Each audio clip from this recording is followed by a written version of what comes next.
good money managers going into the holiday season. That's nice right. to see you. This is good timing. Have you done your Christmas shopping? I haven't started yet. Haven't started. No, I budgeted though. That's important. Here it comes. You need the blueprint. You need the game plan. You're here to give us some great tips, great reminders going into the holiday season.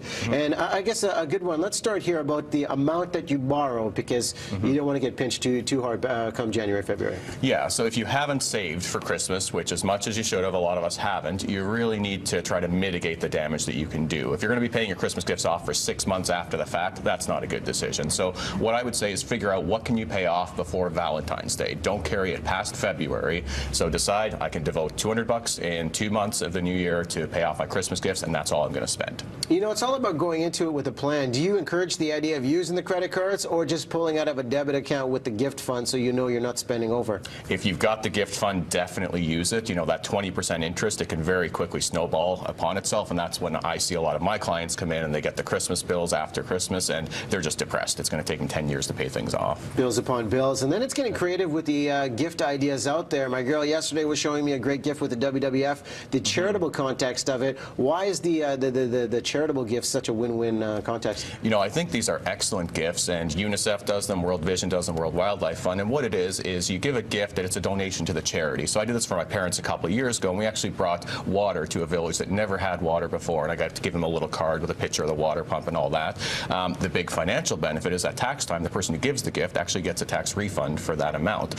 So you can give an excellent gift, and then when you do your taxes, you'll get a financial benefit from it too. Nice tax break to go with it. Exactly. Money back in your pocket. Now, there's something so important, and I'm kind of the geeky guy that will make the spreadsheets when it comes to budgeting, but the importance of just writing it down and revisiting that. Talk about this approach. Well, if you don't write your budget down, you don't have a budget. So if you just got this, concept in your mind of what you're going to spend, you're going to overspend. So you got to write it down, and the important thing is before you go out, revisit it. Do a status check of where am I on this budget? Have I overspent, or am I okay and I've actually got a little bit of slack left in the budget? Unless you revisit it, you'll lose track, and you're under assault all around you for impulse buys. You'll fall prey to some of them that aren't in your budget. And that's so important, because then there's not that idea of guessing, well, I think I'm over, and then you find out when you get that bill come January, hence the depression ensues. But what about the people that are already in debt? You know, Jody, yourself and I were just talking about this, and you're going into the holiday season, the no-cost approach. What are some of the creative ideas? Yeah, my suggestion is have a plan B. So you might want to, spend money on everybody for gifts, but if you run out, or,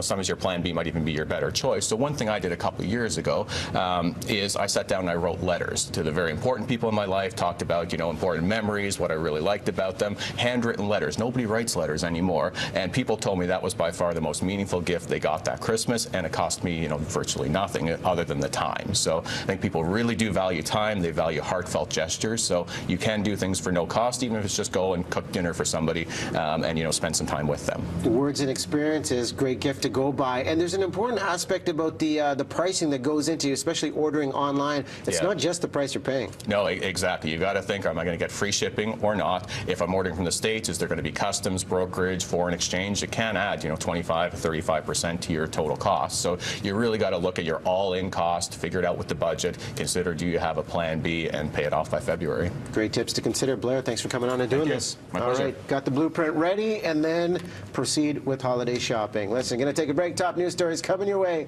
right here on BT. Don't go anywhere.